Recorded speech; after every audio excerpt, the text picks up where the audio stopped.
have a love-hate relationship telling this story. I was 12 years old and lived next to an elderly woman who I think was 95 or 96 years old.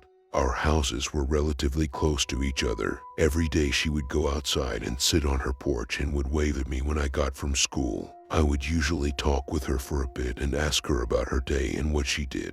She liked me a lot and would tell me I reminded her of her son when he was young. I remember this day like it was yesterday. I got home and immediately realized she wasn't sitting on her porch. I thought it was strange but didn't think too much of it.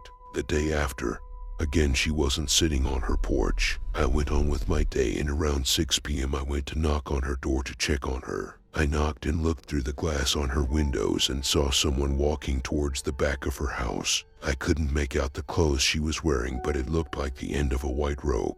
I kept knocking for about 10 minutes before, like an annoying 12-year-old, unlocking the door with the key she gave me and entering her home. It was eerily quiet in her house. Not a sound, but it was stupid cold in there. I entered and looked around before I yelled out, "Mrs. Mackenzie, are you okay?" I waited for a response and heard a very faint yes. The thing is, it didn't sound like her. I was about to go to her room before I had this feeling of dread and decided to leave her house and locking up.